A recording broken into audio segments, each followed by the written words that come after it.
Chào mừng nhớ, đâu có gì ơi. Ô, đi xe tổ. Ô, nên ố nó lòng trắng đấy này kìa. ô, Mà cô là cô tá thò nó đi thò tiêu. mà nó thò rồi á con này Ơi, mày nói đây.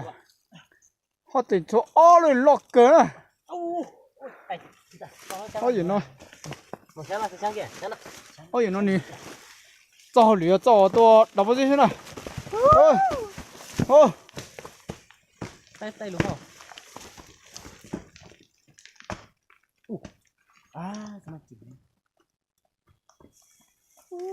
nó phải cái 이런 gì đây? Lo đi, nó nào. nó đi luôn phải chờ ơi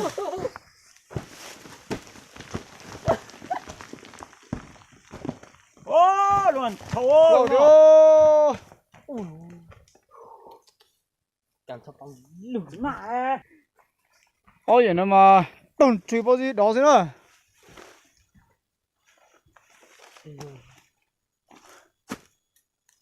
Ôn nào. Bên gì rồi tôn chán là mồi, bên mồi thôi cha của tôn chán là vô thế vô. dân thân này chắc làm gì đâu nữa là Gì tao có nó chuyên truy bao gì đó thế này. mấy ô lọc sáng này ilu ta nói ilu Ô, ô, lột tiêu, lột tiêu. Nó đó, lúc bao giờ nó lột tao thì đó rồi.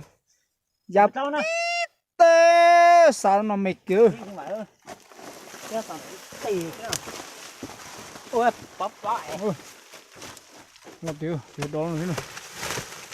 Ô, bắp lại xí dọ, ô lên không? dạ Hai ba này. Yêu pê. tao ai dạ Ô, lột tiêu. mấy dạ à tao đấy ta Tuần người rồi tuột tạt thì tuột đó bao nhiêu nó thế này. wow lú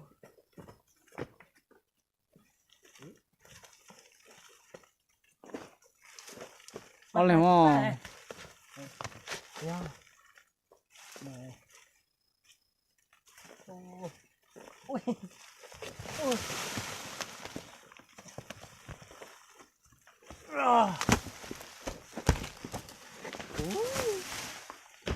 Ôi giời, mình ôi lô.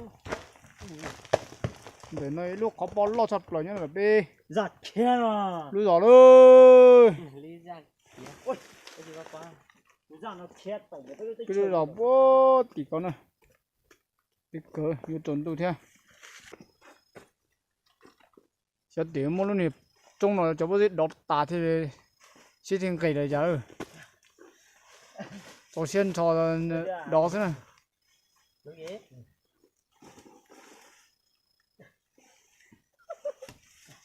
Ô là gì tiêu. có gì sang đi ta mà giờ giờ Ô lo tiêu.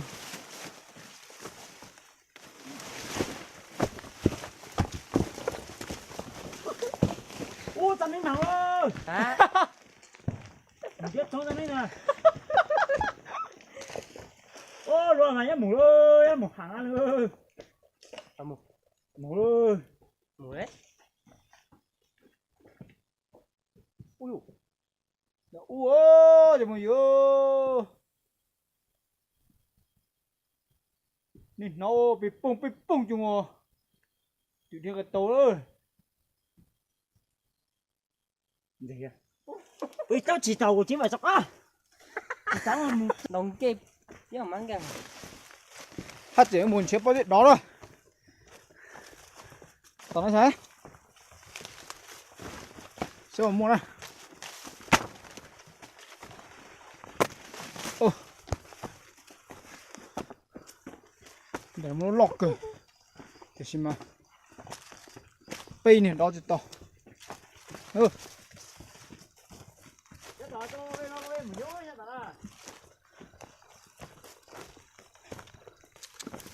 ô lọ tiêu cho mấy yêu nó tôi chỉ nút đó bao giờ xí Nhà tôi nhỏ thì chứ mà. để nó ấy lúc khó po lúc chắp rồi nè ấp phá của sao ấp phá của gì po nè Ốc phá nên cổ này hả? Bò nè. cái này gì nó mà đó ôi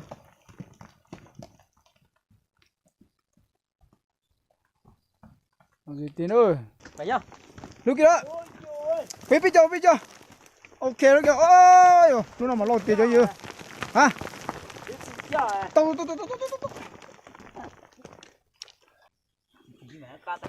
cái bao nhiêu nữa ta tổng đó này thôi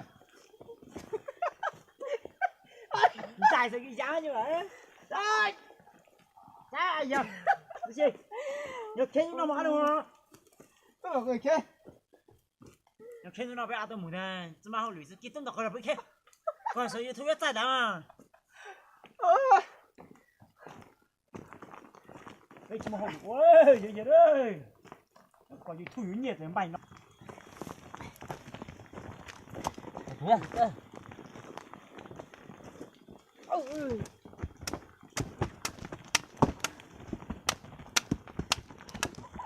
Ôi giời ơi. Khen chúa hả? Khen thằng. Khen thằng hả? Cái khen chứ mà cái coi cái khen. Quen thử. Hả? phát chặt rồi ơi Nhờ qua hết rồi. phải khăn để tôi bỏ ra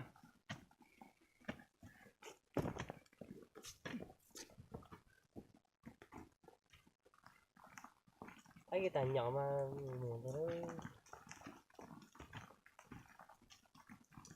Đây chúng mình cho hỗn này này. Đang cái gì nào? Ai giờ chứ bạn? hả Cái nó đừng rồi. Nè. Kìa. Giờ thì rồi. Ai giờ thầy chứ bạn? Chứ không muốn gì. Chào hỡi nhưng mà ta đặt kháng thế. Rồi, ta xem tao chế nó cho. Chế nó.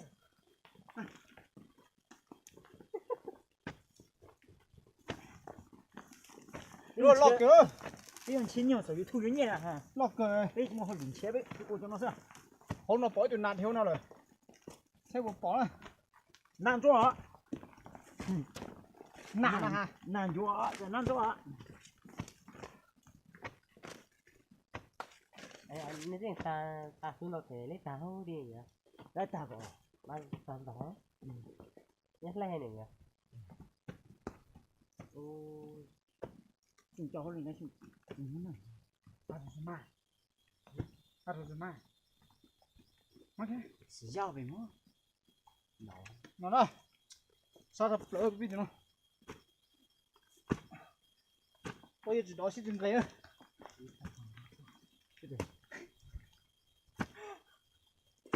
nó đi. Cố thì ta đi. Rồi gì ta ra dễ chơi một cái sâu.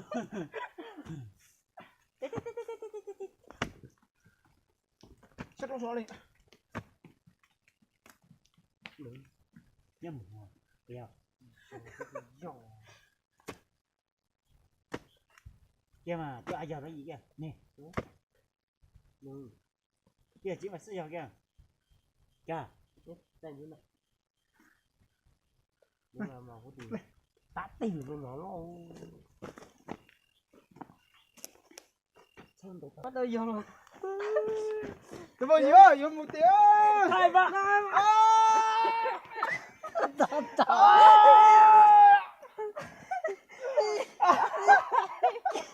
vô một tiếng.